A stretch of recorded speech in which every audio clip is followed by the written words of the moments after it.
Okay. Oh my God, you guys are gonna kill me. I wasn't even recording, but it's really good that you guys are here, and you're getting to watch this live. I missed a whole 25 minutes of this recording, but it's all good. We're just gonna keep moving forward. Um, all right. So where was I? So you are the represented person. You're right here. You're the represented person on the contract because the person that you were dealing with, dealership or whatever, they actually were your they owe you a fiduciary duty. That that you're trusting them with care. You gave them your social, you gave them your license, you gave them all that stuff. You identified yourself, you gave your address, you exposed yourself basically. So because of that, they were supposed to take care of you because you're ignorant to this situation. You're trusting them because they do this every day and they know what they're doing. And they took advantage of that. Well, actually, they take advantage of this. Is how this system operates. So all you have to do is make a claim to the instrument or its proceeds. Excuse me. That's all you need to do. Look at that right there. That looks beautiful. That all you needed to do was to make a claim. So I'm going to, let me just go right here because that is so important. And if you walk away with anything today, um, this is crazy. I'm trying to, all right, put that down. Um, okay. So I'm going to try to put this in the chat for you real quick.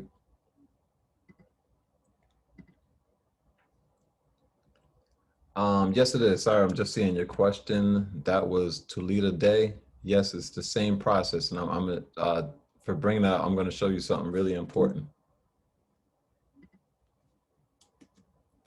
I'm going to bring you up something really important. And actually, I'm going to go and get that right now. Okay, let me see where I can go. All right, let me finish reading this real quick. And all right, no, I'm gonna go right here. Um, and I just forgot what you said. Okay, right here.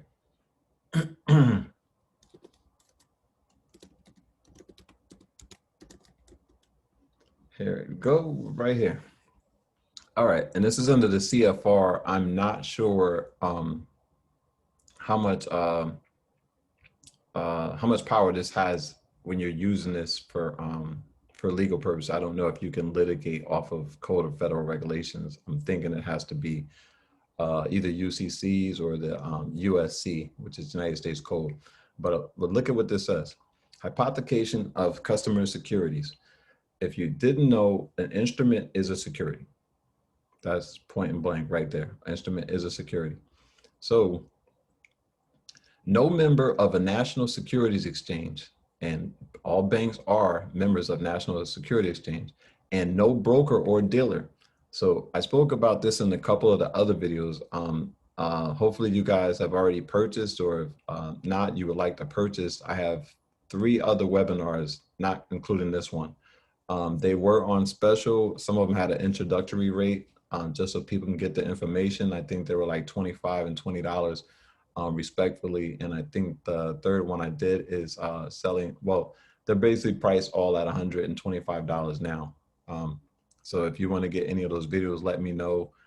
Donation can be made by Cash App. Cash App is $TAJBEY. PayPal is my email address, which is mylife, MYLIFE 180 at gmail.com. In the notes, put webinar and put your email address so I can contact you and figure out exactly which webinar you're looking to purchase. Also, if you haven't, please go subscribe to my YouTube channel. I'm trying to get that up and going. I'm going to be doing a lot of live streaming and teaching from YouTube. Most of it will probably be free content, so that'll be very important for you to give back. It's Glitch in the Matrix, the Apocalypse, and it's on YouTube. You can search that. My picture will actually come up. I'm wearing a fez. You can go ahead and subscribe or try to get as many friends as you can. I'm way behind Mark. I still need about, I think, 700 more subscribers. which is a lot, but it's really not a lot. I mean, you know, look what I'm doing. I'm going to be giving my time and investing in you guys. So I just want you guys to invest in me and help me out as much as can. All right, so let's get back to this. So a broker is like when you think of a mortgage broker, there's also securities brokers like outright, like when you have a Fidelity account, Robinhood account, those are brokers. But this right here, you need to add the word in front of it, which is mortgage broker. So it basically means no mortgage broker. This says dealer, so those are dealers and securities, but also if you put the word ship behind this, dealership. And this is how dealerships basically disguise their intents, their purposes, and who they are. They're misleading you. They're not telling you that they're a dealer. They just call it a car dealership. So who transacts a business in securities, which they're doing, through the medium of any such member shall directly or indirectly hypothecate or arrange for or permit the continued hypothecation of any securities carried for the account of any customer, that's you, under circumstances. So I'm going to show you that that's you. Customer means a customer who has a customer relationship with you. So when you're starting to buy that car, that vehicle, or that house, you have established a customer relationship with them, which is also what we spoke of here is a fiduciary. They owe you a fiduciary duty. So that will permit the commingling of securities carried for the account of such customer with securities carried for the account of any other customer without first obtaining the written consent of each such customer to such hypothecation, which they don't have. They never got it. They never informed us that we were involved in a securities transaction. So also all of these one of the reasons why you have a hard time finding your transaction in a securities transaction is because they're not sold individually. They are actually pooled. It makes it more attractive and it makes it more valuable. So they can get, they will pool about $1 million in securities together, package them and bundle them, and will probably sell them for maybe 100,000. And then the people just get to collect on the account. It's basically debt collection. It's like a debt collector. You can have an account for 25,000 in debt that you owe. The original so-called creditor will write it off. So he gets the credit for it. So it's like he got paid. And not only did he get paid from the write-off, but he got paid from stealing your note and selling it without your permission. So he got paid a lot. So selling it to another party to try and collect on it is nothing for him. And they usually say they sell them for pennies on the dollar. So they sell them like that, and then they're pooled. So that's commingling right there. Where was that? So they're not supposed to commingle, and it's not without first obtaining in writing the consent of each such customer. So I'm going to put that in the chat too, because these are takeaways I want you to take away from this meeting. So let me go back to the chat for you, drop this in. All right, so that's dropped in. It says I have a post shared earlier. I can share into the chat pertaining to the language. Thanks, I appreciate it. All right. So, so I'll go back here. That will permit such securities to be commingled with securities carried for account of any other person other than a bona fide customer or such member, broker, or dealer under a lien for a loan made to such member, broker, or dealer. So look at that right there. So that's another one I'm gonna put in there because these are notes for you. I don't know if you're taking notes, but I'm gonna break this whole thing down for you so you can understand it. So the broker or dealer made a lien on your vehicle or your home for a such loan that was made to such member, broker, or dealer.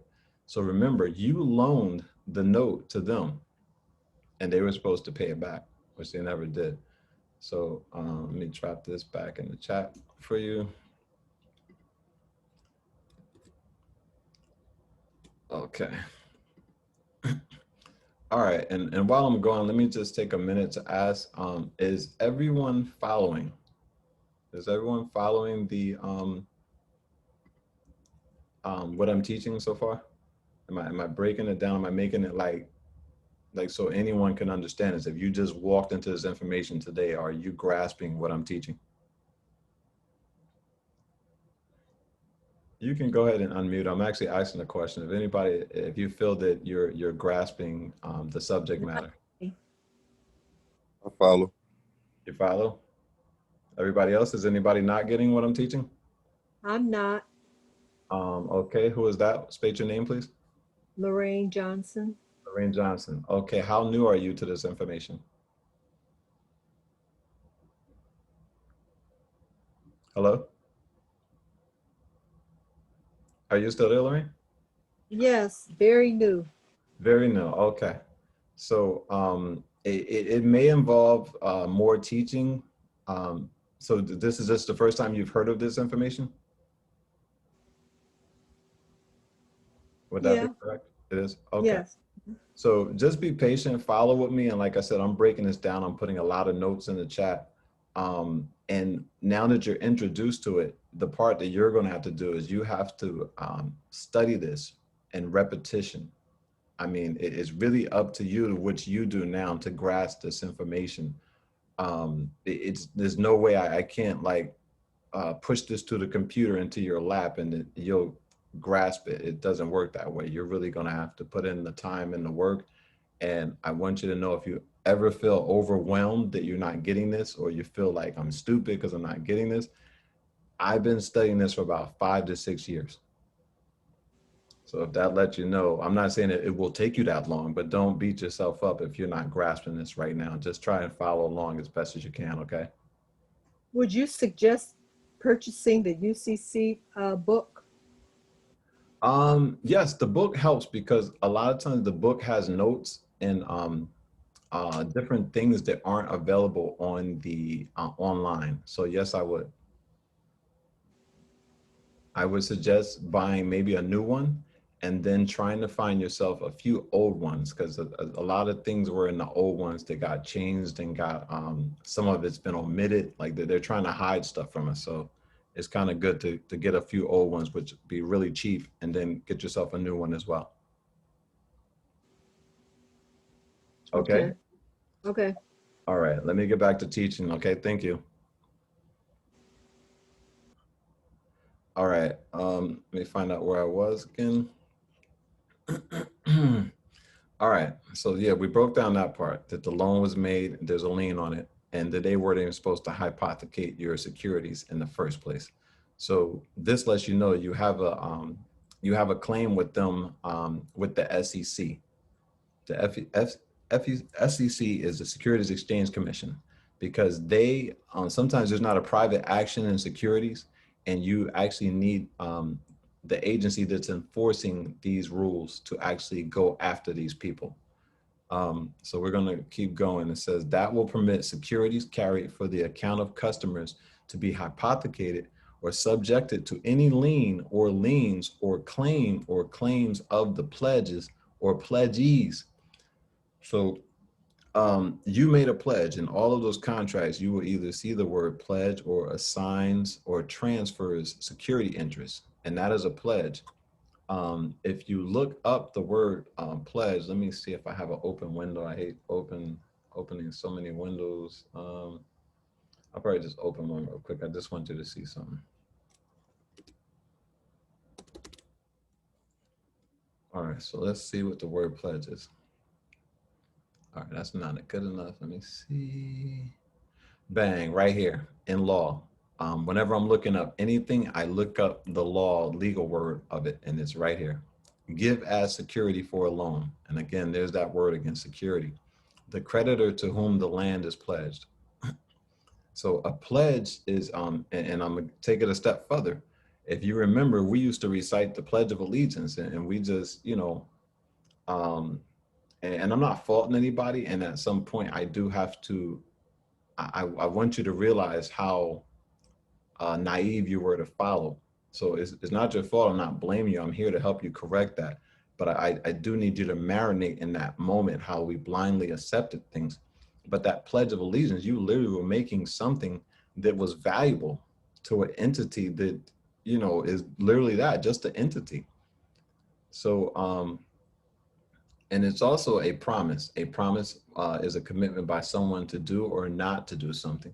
So that's really important for you to know. So let me just go back to where we were over here. All right.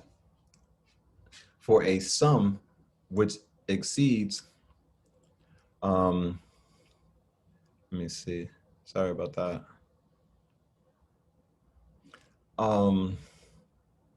Where'd I go?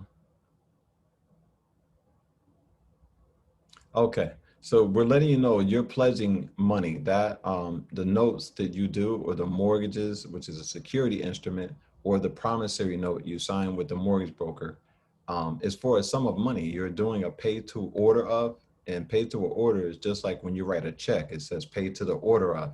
That person will receive funds. Same thing applies to these instruments, which exceeds the aggregate indebtedness of all customers in respect of securities carried for their accounts. That's another one.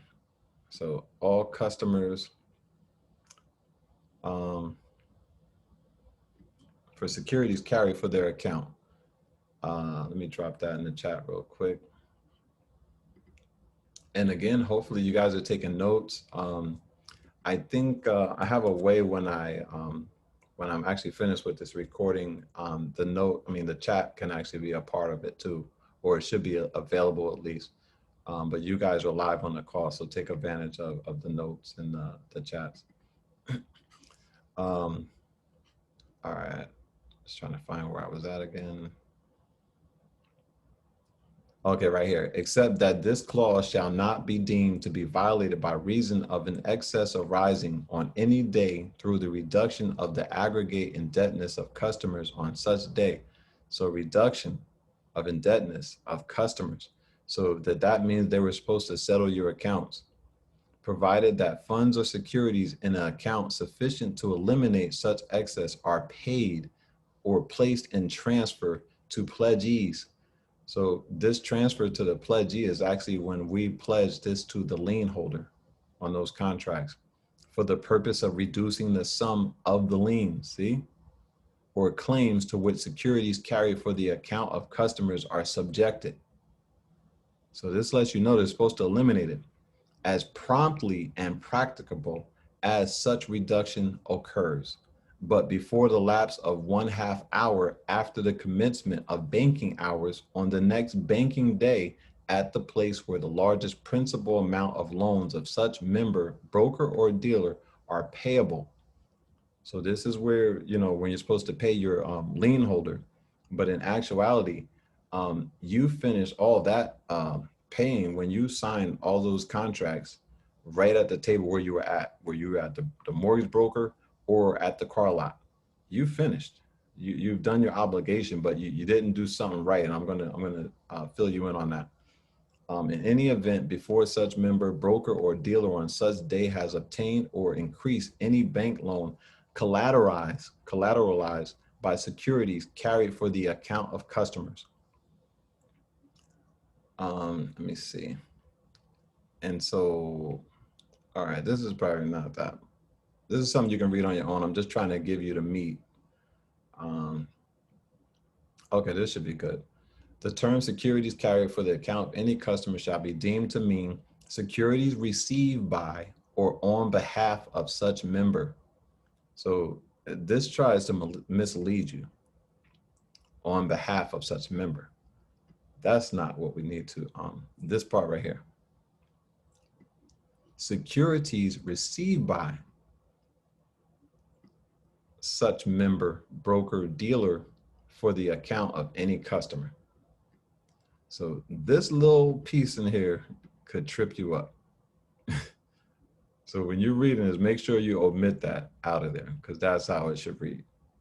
Security sold, if security was sold, it was sold from the dealership or the mortgage broker to the lien holder and appropriated by such member, broker, or dealer to a customer, except that if such securities were subject to lien when appropriated to a customer, they shall not be deemed to be securities carried for the account of any customer pending their release from such lien. as promptly as practicable. Okay. Somebody else coming in. Securities sold but not appropriated by such member, broker, or dealer to a customer who has made any payment thereof to the extent that such member, broker, or dealer owns or has received delivery of securities of like kind. So that is important. Again, remember, and I posted this is on my Facebook page. I posted what the definition of security is, and I told you your basically your birth certificate, your social security card, your driver's license, your debit card, your credit card, all those stuff. If you notice it, your bank card says not valid unless signed. This is a theory that I haven't put to use yet, but this is something, like I said, I'm giving you the tea right here because this webinar is free. And also, I want to mention this. I have to make this disclaimer. I will be having this webinar for purchase by donation. So if anyone objects to, if anyone objects to having their voice or likeness used, please make that known. If not, I'll take that to be as consent that I can use this to sell at any time. So I reserve that right. So where were we again? Term, securities, carry account codes. Okay, practical, got there. All right. So account of any customer pending their release from such lien as practicable possible.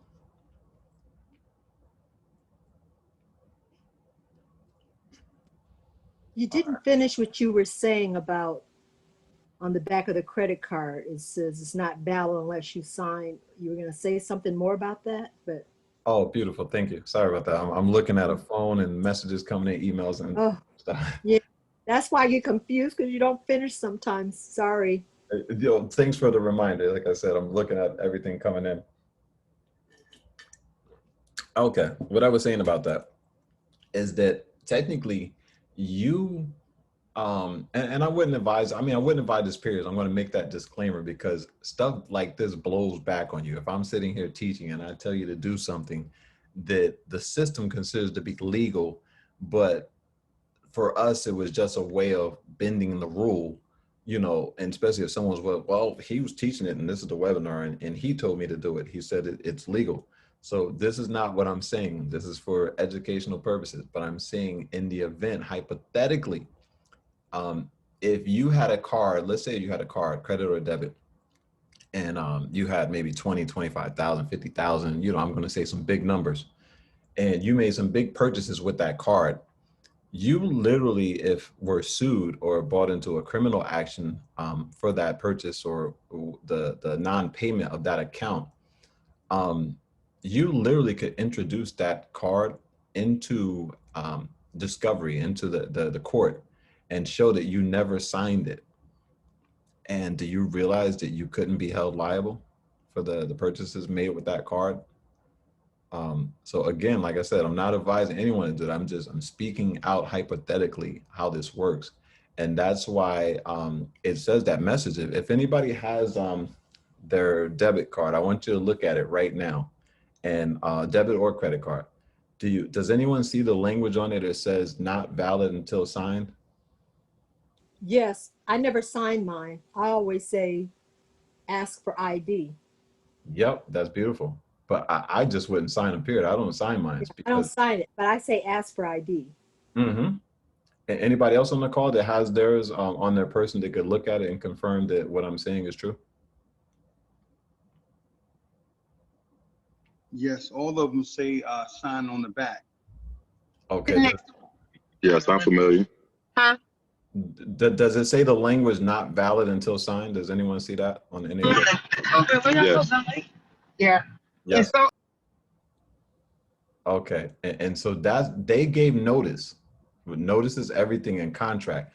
So literally, like I said, I don't know what you're going to do with the information I just gave you, but I am not informing anyone to do anything that may be illegal.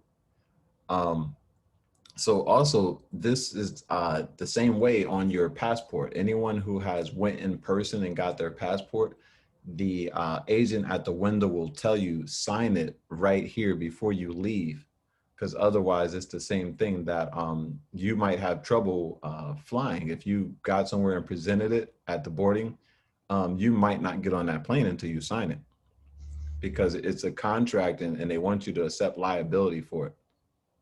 So that's a beautiful thing, not signing things. Of course, you can't do that in a car dealership or with a mortgage broker. You're not going to get away with not signing stuff and get that house like that. But there's another way around that. So let me see. We've been on 50 minutes. So, Uh-oh. say for instance, if you're going through the process of paperwork, you get the original.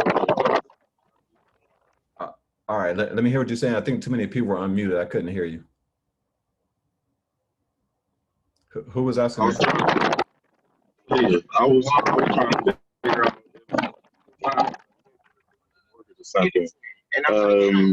And you say requesting the paperwork. Do you get a copy or do you take the original? And how does that work once that's done? Okay, I think I hear there's two mics unmuted though. I'm hearing two voices. Unless that was someone, is that someone in the background with you? Yes. Okay, if one person could just talk, so because I couldn't hear it and it was like kind of garbled coming through. If you can repeat that. You can go ahead, brother. If you can repeat that, please. You're signing a contract or like do you request that? You know, that's the process that you're saying that you basically do. This would be something for your protection. If you, like I said, if someone actually sued you for non-payment, like you took a credit card, ran it up, and like I said, charged 20, 30, 50,000, I don't know what it may be. And they look to sue you and bring you to court. The physical evidence, you could probably submit a copy of it into the records, but then have it available at any hearing so that you can show that you never signed, you never took accountability or liability for that account. Does that clarify your question? Yes, I know to a degree. I was asking about like, you know, like when you're saying like purchases made with the signatures, they become negotiable instruments. Are you to request those prior to leaving, like say for instance the dealership if you were signing for a car? You could, in theory. That's a good question, because like I said, the transaction was completed at signing when you gave it to them. So basically what you were supposed to do is have them cancel it, stamp it canceled, and return it to you. Because this is one thing I think I shared in a couple of my other videos. And like I said, I had 3 videos, and if you can afford it, or if it's your intention to learn what I'm teaching, try to go back and purchase them. Is very important, but I'm going to speak about this a little bit here. When you hear the term collateral, and they're on your notes, they're on your mortgage, it always lists the address of the house as the collateral that you know you're taking the lien against. They're always listing the car, the vehicle is the collateral. And sometimes they will use the word property. And while we're saying property, I just want to look this up real quick. I'm going to show you.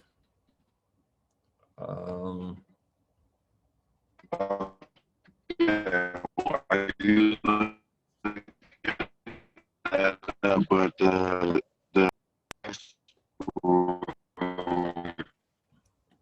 value is Huh? from the prior teaching that you said, and not the value is in the negotiable instrument that was signed, and not the actual property that's being signed for.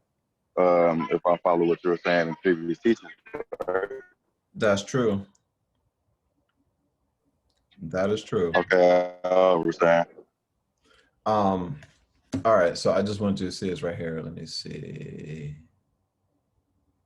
I don't know if they have the exact word property in here, but I just saw something. All right, right here. I'm going to look for the word property, but I see something right here I wanted to show you.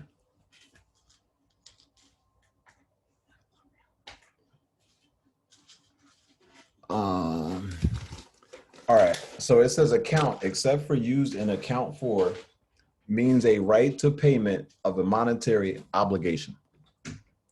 So this is what they're saying, that you're the account owner. They're always calling this your account.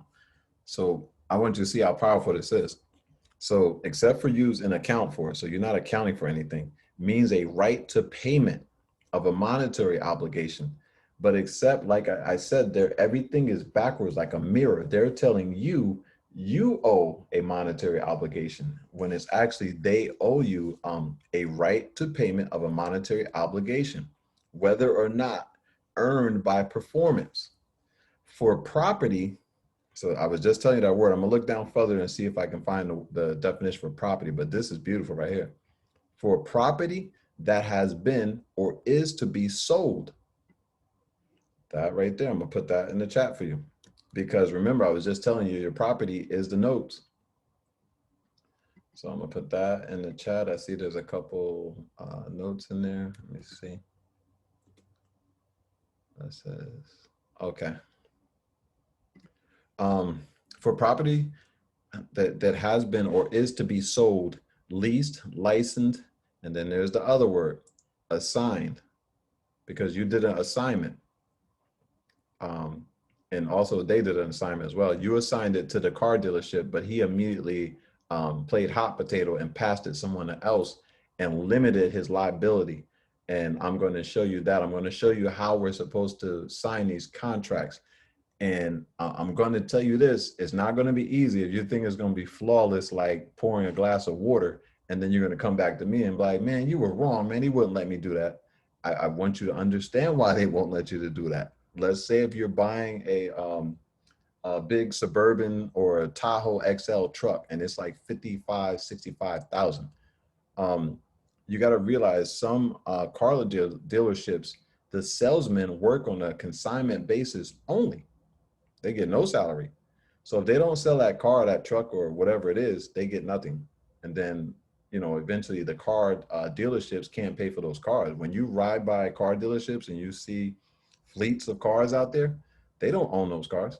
Those cars are given to them on credit for them to sell. And when they sell, they give a kickback back to the company who manufactured the cars, because new cars come directly from the manufacturer, right off of the assembly line. Once they put most cars are exported, and then they're made either in Mexico or Canada, and then they're imported back into the United States to be finished. So that's when they come back in, there's a few last things they need to put on it. And then that car is fully assembled, ready to go. It gets put on that truck and it has the manufacturer's statement of origin on it. It's never been titled before. And that's where we make the mistake and we buy it and we title it. But I believe if we sign these contracts in this way, you can actually obtain the MSO from the car dealership and never title that car. And there's nothing anyone can do to you. So let me finish reading this for you. Otherwise disposed of for services rendered or to be rendered, because the car dealership or the mortgage broker is basically just a transfer agent for you. So these are services that they're giving to us, which puts them again under this. They're a fiduciary, and you're giving notice of a breach of fiduciary duty. This is one thing you need to do. I don't know if I put that in the chat, but let me just put that in there for you. So I'm leaving a lot of breadcrumbs, a lot of notes for you to follow and pick this stuff up. Go right here. All right. So let me get back. All right. So for a policy of insurance issued or to be issued, for a secondary obligation incurred or to be incurred, for energy provided or to be provided, which is important, because when you have to go and work and pay off these cars or this house and make your mortgage, you're exchanging energy and labor in exchange for these goods and services that you're buying. So for the use of hire or hire of a vessel under a charter or other contract arising out of the use of a credit or charge card or information contained on. And this is, we were speaking about that a minute ago when I told you that if you didn't sign the card, it says use of a credit or charge card for information contained on or for the use with the card. All right, this other stuff seems to be kind of irrelevant. I mean, it's probably relevant for something, but this is not what I'm teaching right now. The term does not include rights to payment evidenced by chattel paper or an instrument, deposit accounts, investment property. The note is investment property. I'm gonna click that in a minute and let you see that. Or letters of credit, rights to payments for money or funds advanced or sold. That is definitely you, because this is what happened during that transaction. Other than rights arising out of the use of a credit or charge card or information contained on or for use with the card. Let me see. Investment property, see the first word, remember I told you that word right from the beginning, means a security, whether certificated or uncertificated. Security entitlement, so you do have a security entitlement in that instrument. A securities account, your securities account, go and look at your mail and pull up any statement that you have. That is a security, it's evidence of a securities account, a commodity contract or a commodity account. All right, so we'll go back here. This is a really important one. Like I said, I study intensely, and that's why it's important when I say to people, and I don't know if you guys get it, but when I'm asking for like donations for my time, it's because like right now I'm not working. That's because I'm selling my webinars. So my webinars are bringing in an income so I can sit and study. So I've really just been reading this stuff and understanding it, and now I'm teaching it for you. Account debtor. So I would have thought that was us. Did you know this is actually the person that you made the negotiation with, the person you bought the car from, the house from? That's them.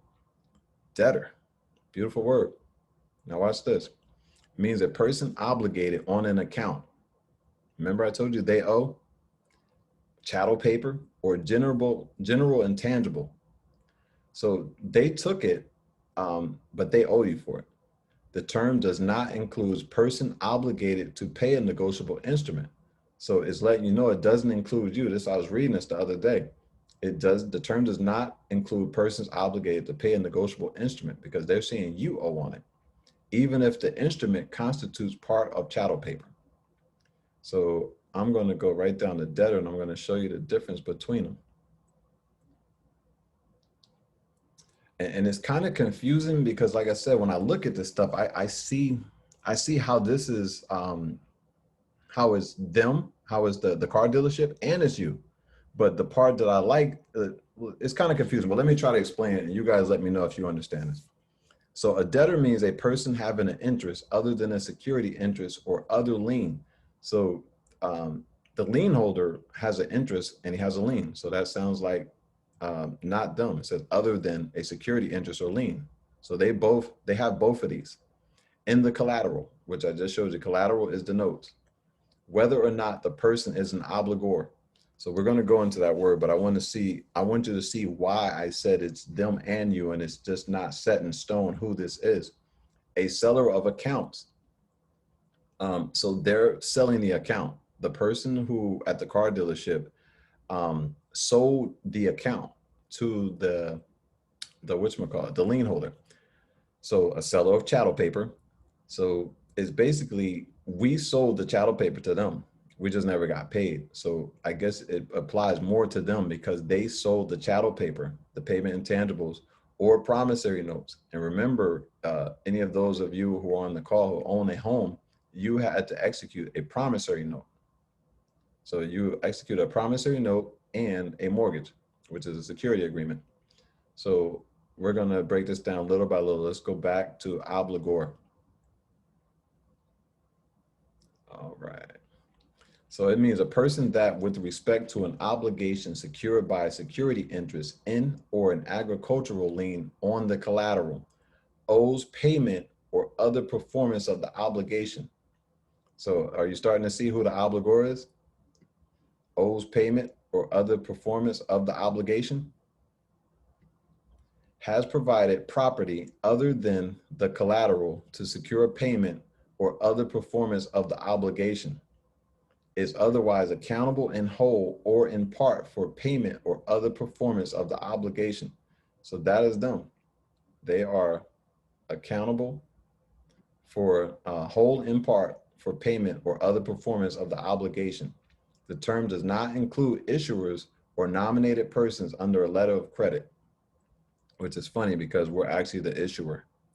Like I said, I've been doing a lot of reading, and just having that time to sit and study and not worry about bills and stuff is beautiful because I get to help you guys. So again, proceeds. Proceeds are coming from the sale of these notes. Except used in section 9609B means the following property: whatever is acquired upon the sale. So there was a sale, you sold your note. Lease, if you're leasing a vehicle, apartment, if you're leasing. License, exchange, so that's what happened, an exchange, or other disposition of collateral. Whatever is collected on or distributed on account of collateral. Rights arising out of the collateral, to the extent of the value of collateral. Claims arising out of the loss, nonconformity, or interference with the use of, defects or infringements in rights in or damage to the collateral. So promissory note.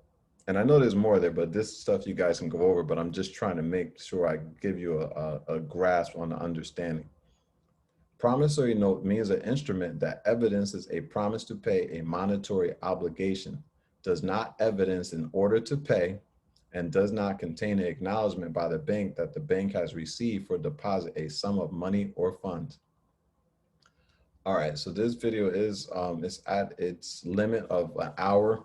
I'm going to close this up as I promised and show you how you're supposed to be signing these instruments. And I think you should have a lot of success with them. So where was it? I forgot the exact number. I might have to Google it. But let me see. Okay, entitlement holder. All right, let me try to get into a couple of these real quick, because these are very important to make sure it's not too long. All right, property interest of entitlement holder and financial asset held by securities intermediary. So remember, we told you the note that you left, that's the financial asset.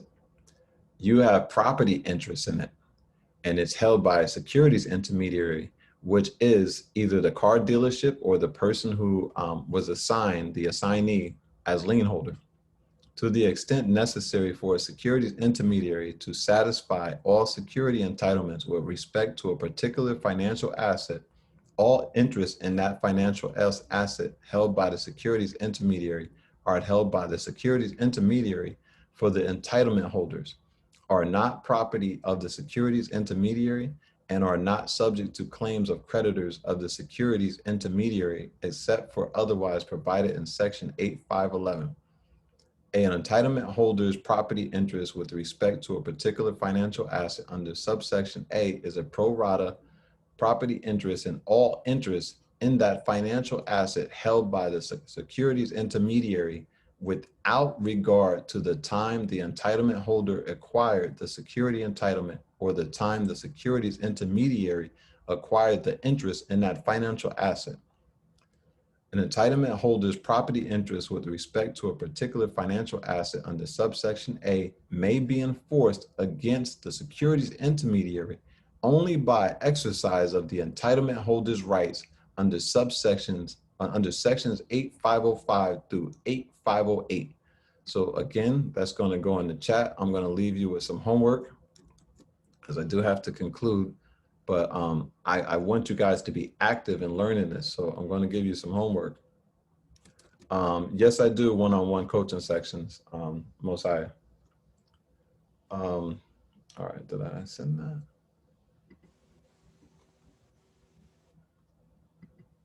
Oh, I think that's what's been happening. Sorry about that. I've been sending the chats, I think, to one person. Yeah, I've only been sending it to Gorgeous iPhone. I apologize about that. I'm just seeing that now. um, so an entitlement holder's property interest in respect to a particular financial asset under subsection A may be enforced against a purchaser for the financial asset or interest therein only if insolvency proceedings have been initiated by or against the securities intermediary. And this is why what my 3 webinars are about so far. It's about discharging in bankruptcy. And this is the beautiful thing. It says it right here. Insolvency proceedings have been initiated by or against the securities intermediary. So when you bring the securities intermediary, which is your lien holder, into bankruptcy, listing them as a creditor, and then you make a claim against the securities intermediary, which means have been initiated by or against. So that is this. Notice of breach of fiduciary duty. That's your claim. So the securities intermediary does not have sufficient interest in the financial asset to satisfy the security entitlements of all of its entitlement holders to that financial asset.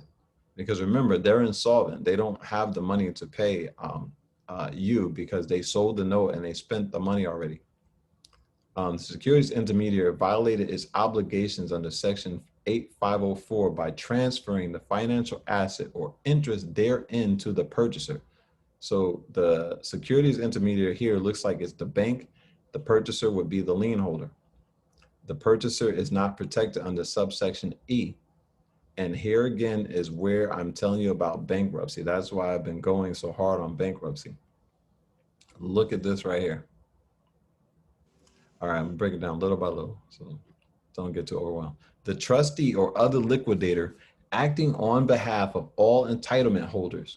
So you are the entitlement holder. I want you to know your position.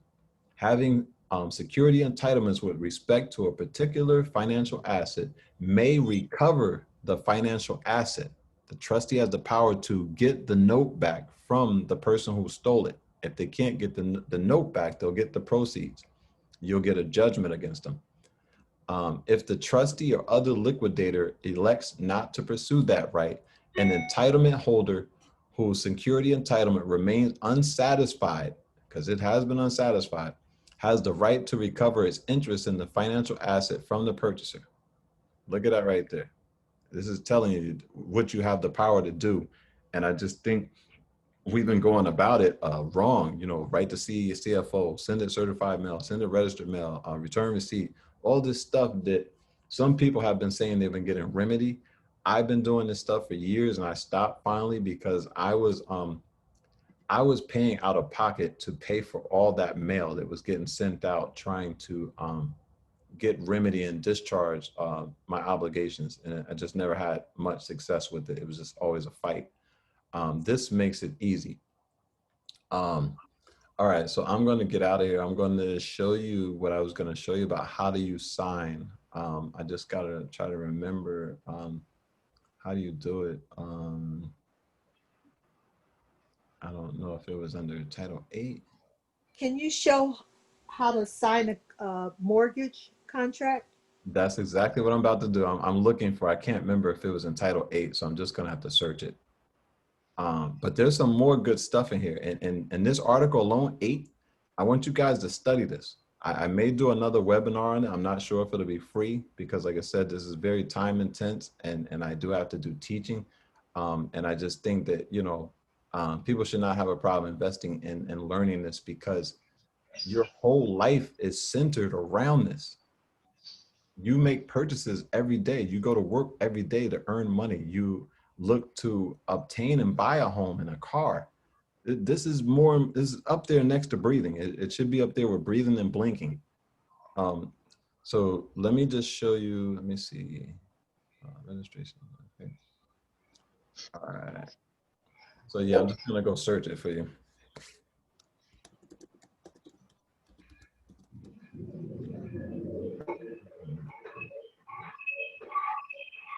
Uh-oh.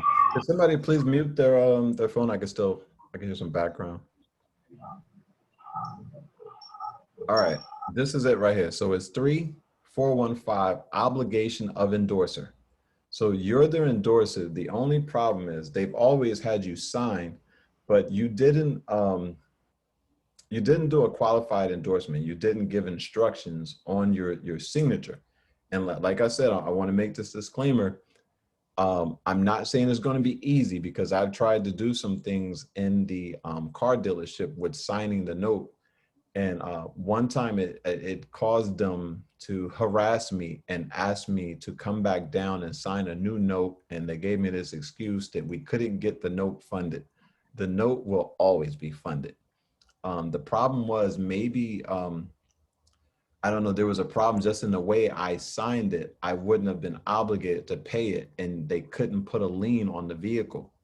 So I actually ended up giving them more money because I had to go back down to the car dealership and I signed a whole new set of notes. So they had two notes for the same vehicle. And it was weird because um, they were supposed to cancel out the first one after I signed the second one, and they didn't. So again, they got two notes free and clear on the same vehicle. So that was beautiful for them. And it was a high interest rate. I think I had like, I don't remember the exact number, but it was 20 something. It was high double digits. I think it was just beneath the state limit that they can charge. Otherwise, it falls under usury. But let me go right here because this is going to be under subsection B. So I'm going to read the top of this for you.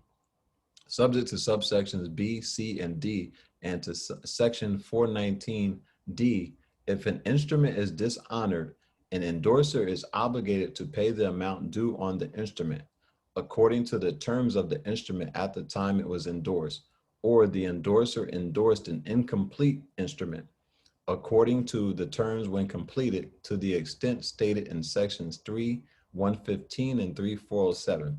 The obligation of the endorser is owed to a person entitled to enforce the instrument or to a subsequent endorser who paid the instrument under this section. So this is how you sign. I'm going to show you an example in real time, but I want you to get the knowledge behind it. If an endorsement states that it is made without recourse or otherwise disclaims liability. So let me see something because I want you guys to understand everything fully. So let me just get this right here.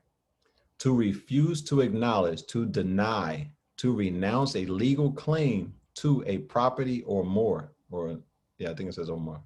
Might be saying more stuff to read, but I'm not going to click it. So it's the same, to refuse to accept. So let's go back to it. Refuse to accept liability of the endorser. The endorser is not liable under subsection A to pay the instrument. Did you see that? That's the magic. If a draft is accepted by a bank after an endorsement is made, the liability of the endorser, you, under subsection A, is discharged. And that's what we want. We want these obligations to be discharged. We don't want to have to work for 30 years to pay it. Tell someone officially that they can or must leave a place or situation. So that's not it. To dismiss, get rid of, throw out, oust, let go. Those are some of the synonyms of what discharge means.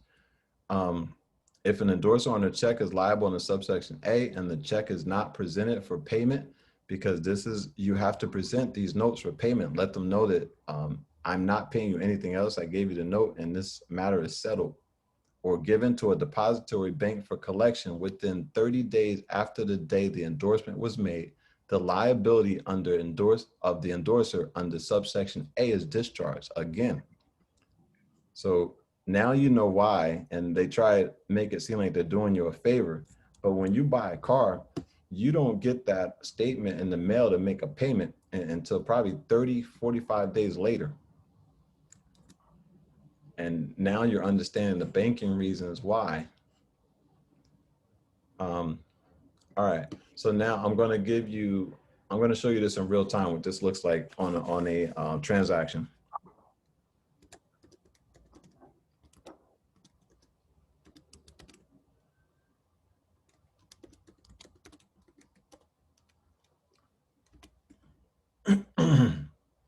All right. This is what that looks like.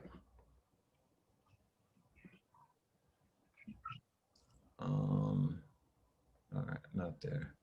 Trying to make this bigger for you guys.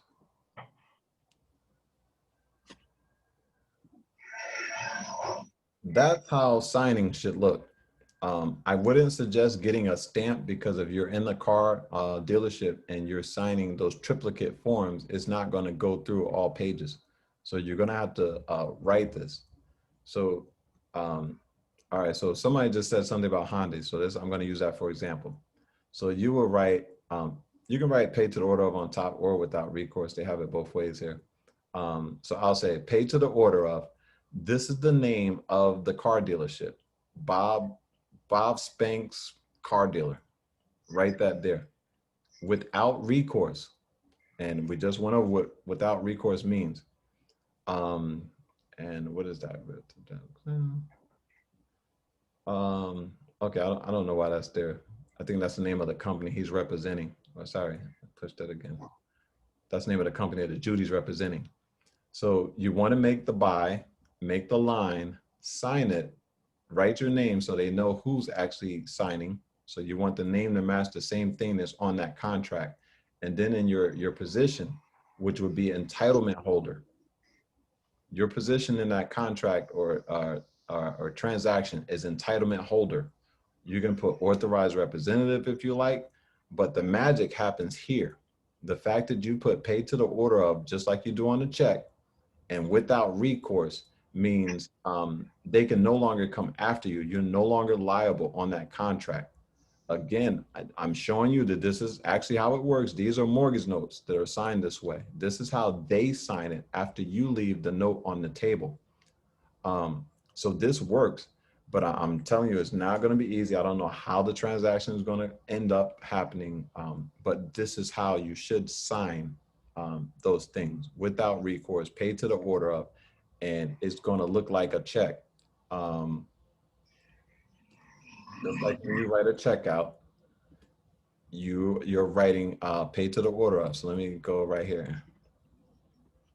All right, so right there, same way, pay to the order of. When you write this out, and if you were to give this check to someone to pay them, they cash it and you're withdrawn from the amount of your account. So it works the same way.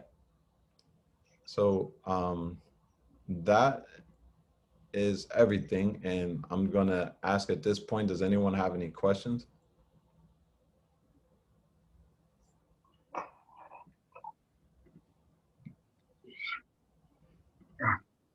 Anyone have any questions?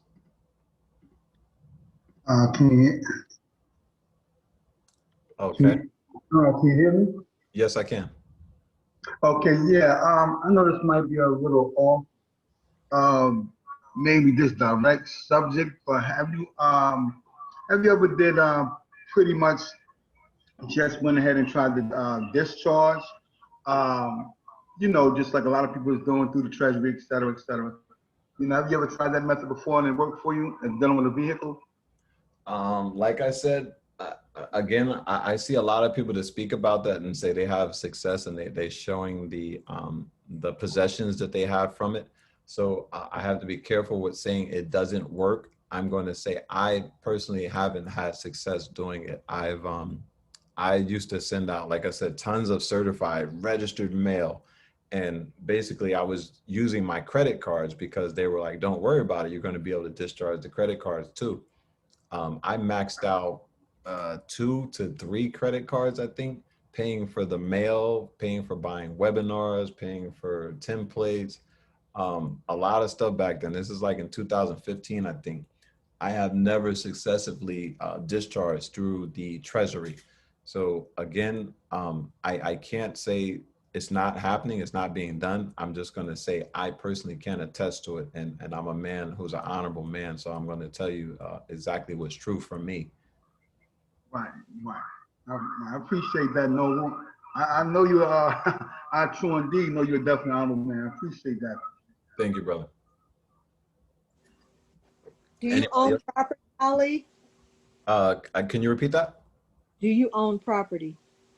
At this time, I don't, because I was trying to, how can you say it? I was trying to go through and buy property the standard way we were taught, how we were all taught. So they denied me, saying you had a debt to income ratio, um, which was actually my student loans. And since then, like I said, I study immensely. I can tell you something today and shoot this webinar and push end on record. And a week later, you'll be hearing me teach it a different way. It doesn't mean I'm a fraud. It means I'm literally, I jump out of my sleep 3 a.m, grab my phone and type things into it and sit there and read and scroll for 20 to 40 minutes and go back to sleep. So, so if that answers your question. Yes, thank you. Okay. Anyone else? I guess I have one more last question, right? All right. What you got, brother? Yeah. As far as I guess at-home business, Mm-hmm. right? Okay. Pretty much, have you ever dealt with that before? You know, pretty much, you know, of course, everything in all reality that we do in our personal lifetime is business, literally. I do understand that. Exactly. Yes, sir. Yeah. Yes, so I was pretty much know. Have you had any success or indulged into the home-based business before? Yes. I remember learning about it, and I was like in awe. Like they were like, when I first heard it, I grasped it wrong. Of course, I thought you could write off your whole house and everything going in it. Right. And then I come to find out, you know, law deals with absolutes. So you want to read the law on it, so you know exactly what you're able to do, and you won't get in tax problems later. So truth of the matter is you can actually write off a third of all the expenses in the house that is attributable to you operating that business. So Right. if it's home based and you're doing Zooms or lives like I'm doing right now, so you can write a third of your internet off. You know, because Right. that's Right. helping. Okay. Yeah. Okay. Yeah. I was definitely thinking that. I just I do understand. Just me personally, I do know and understand that, and I watched the book for the last at least 2 to 2.5 years, and go through. Oh man, so much, you know, and to get to this level that you're at right now, I just don't understand that the energy around you plays a great importance. You know, you could be living with someone that has that, don't have the same understanding, the same energy, and it could be a great thing. You know, for example, even getting information from you now, but if I'm sitting here and I'm living with someone and I'm told the odds day in and day out, you know, my inner self, you know, can't be 100% in line with you're giving me, which is you're giving me life, but I can't get it the way I need to if I remove that other energy in my direct circle. You know what I'm saying? Or I'm coming from? Mm-hmm. Yeah. So I was just saying that I don't know if that might help somebody else also, because like everything you're saying, I could grasp it, of course, because I've been in a journey for a while, but I can grasp it clear, and I don't know, it might help somebody on the line also if they don't grasp it and you're giving it to them like a third grader can even understand it pretty much. And sometimes energy around them or in their household could be adverse, which cause them not to understand what you're saying, which is totally clear. I just want to say that. Of course, I completely understand it, and I've grown so much as a person that I would want to belittle people like that, or you know, chastise them for not getting this. But again, as I think I said at the opening, it may be easy for me, and like you said, easy for you. We understand this, but we put in years to study this, and Right. I've grown to be more compassionate. And like I said to Lauren, I think Lauren, I think her name was, sorry about that if I'm getting it wrong, that don't beat yourself up about this of saying, I can't understand this. What am I, stupid? Or, you know, something like that. No, never that. Right. It's Absolutely. clearly not the case. And like I said, I've matured enough to not, you know, look down on people for not understanding what we understanding. But like I said, I'm almost 5 to 6 years in, just getting to the point of where I'm at. Right. But don't let it be so overwhelming that it stops you from opening the door to start to walk up the mountain. Get into it and look at yourself a year from now, 6 months from now, 3 months. Look at what you'll understand. Exactly. Absolutely. And you could have said it no better than that, honestly. Like you said, it's amazing. Like you said, look at yourself a month from now, 2, 3 months, 6 months from now, and it's going to show on its own in an individual person's life what it does, Mm-hmm. Yeah. So, and I sincerely appreciate you. But every time I try to contact or go to webinar, you know how everything is. I mean, everything comes up at the same time. I'm like, oh my gosh, man. And actually, this is my first Zoom ever. So, and it's kind of, how life just presents itself. You try to have stuff and trying to get in tune with different webinars and things, and everything pops up out of the blue. But Oh, I definitely. appreciate you, brother. Yeah, I definitely appreciate you sincerely, because everyone's not going to sit down and give you stuff like this.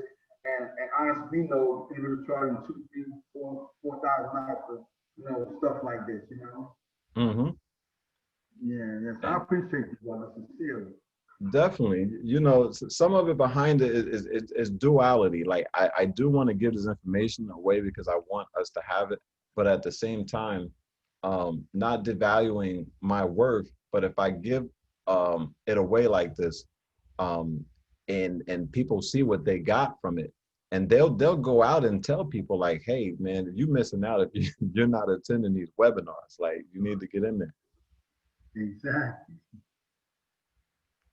So that was a part of the purpose. Like I said, just one, to really teach, because the more of us that are getting out here using this process correctly, and they're using it against us, and it's about time we educate ourselves and get out there and stop, going into debt and dying in debt. And I think that was something I wanted to say earlier, and I didn't get to say it. When I went to buy that house that first time, and I had the debt to income ratio. I have since taken care of my student loans, and I'm going to tell you, it's going to take some bravery. Like, I mentioned it to other people, and they're scared of, they're too fearful of ruining their credit. And I went through the fire. I got my loans into default, and then they went ahead and they zeroed them out, and they're no longer on my account. Some of them are weird. It says like 48% paid, zero balance. Like, it says all this stuff on it.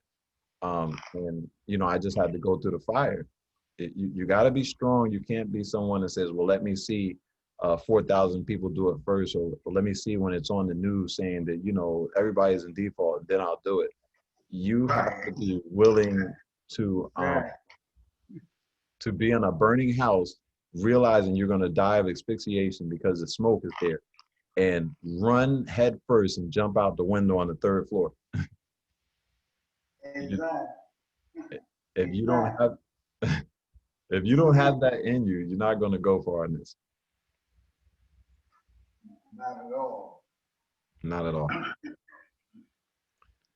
Well, I'm going to go ahead and conclude, everybody. Again, I want to thank everybody for coming out to the webinar. I hope you enjoyed it. And if you want to write on my wall, give me a review. Let me know how I did, or what did you learn, or how you felt, or what part that you took away from the webinar. I appreciate it. Hey, brother, can I get one last question? I know. I apologize. Sure. One last one.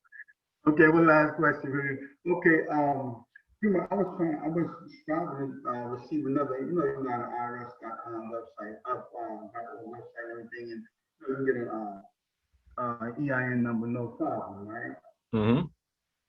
Okay, so I've been seeking to get another EIN number, and it wouldn't let me, so I finally got in touch with the IRS, and they gave me this excuse about their taxes have been backed up since the end of February. It's about 3 weeks ago, or whatever like that. And they said they updated everything was fine, right? But for some reason, I still can't get on there and get a tax ID number, because I'm not really trying to, operate in that social. And I was just trying to ask, do you still operate in the social? Just, oh, if that's too personal, you don't have to, it's okay. I won't.